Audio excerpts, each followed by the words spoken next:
Okay, let's turn to the psalm we'll be singing in a moment, Psalm 70.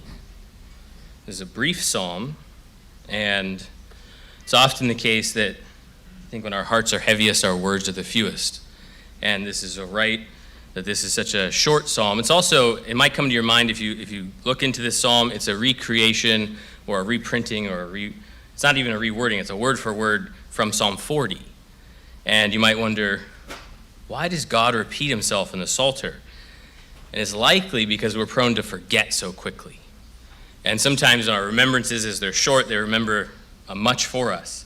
Just as Moses told us to remember that it's the Lord who brought us out of Egypt, this remembrance is fitting for us, especially in this time of year.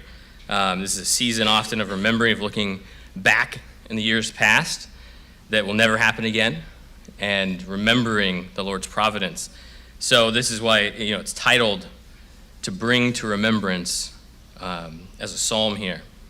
So there's three parts I kind of broke it up into that we'll talk about, and not really in order, but I do want you to think about, I'm going to ask you to do this at the end, to remember from now to the end of the year God's providence, and write them down, even in short ways like this. Like, God did this. It doesn't have to be a long blog post of some kind, but write these down, because these are things to remember, and you see the shortness here, and you can compare it to Psalm 40 and see what David in a larger context might be talking about.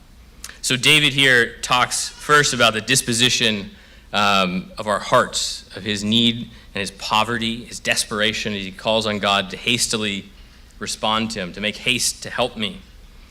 And we should remember that the Lord pronounces a blessing on those of us that are poor in spirit, those of us that are broken and in contrite heart.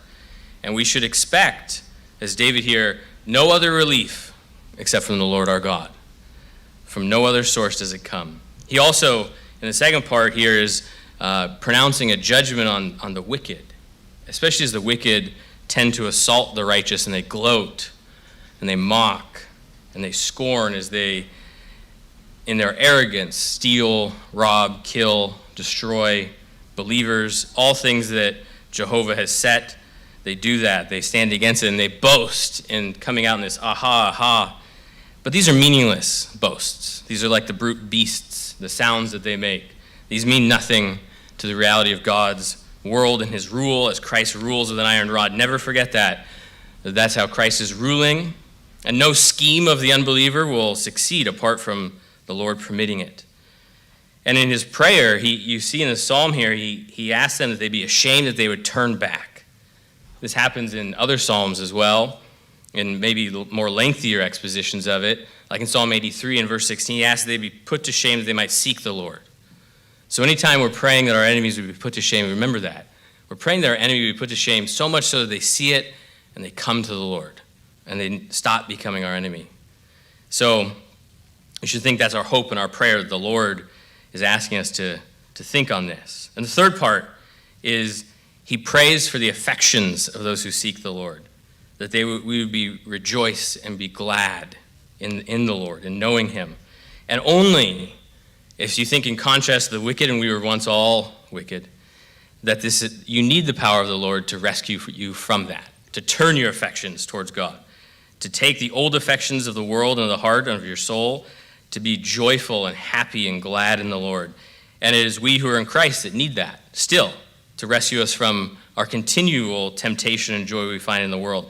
So David proclaims here that we might find so much joy that we proclaim that the Lord our God is great, and proclaim that these worldly affections are dead in us. No longer these listless, boring affections of the world, but we see the surpassing greatness and joy in knowing Christ alone. So you might ask this question, because it's a short psalm, and David asks for deliverance, and you might say, I don't see, did God deliver him somewhere in this? Absolutely. I think, remember if we read in Sunday school years ago, Gernal, and oftentimes as we look for the miraculous deliverance of the Lord sneaks in through the back door in the ways that you did not expect him to deliver you. And sort of the slow way of seeing this, the kinder way of seeing this, the slow changes of your affections.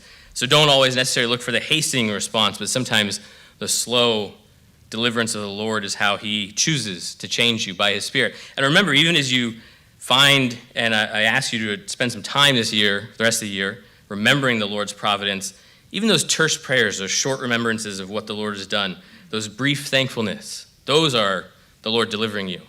Those are the ways that the Lord delivers us to love him and to find joy in him.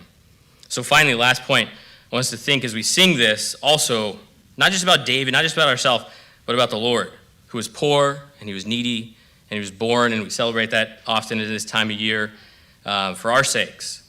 And he desires to lose none, especially those of us that were his enemies, but were his elect. And he finds joy in us. He wants us to find joy in that. We should think about this is the Lord's disposition and attitudes that he wants us to change our affections. So let's sing in remembrance of the Lord's hasty deliverance for us all to find joy in him as we sing Psalm, I think it's 70a. Is that correct?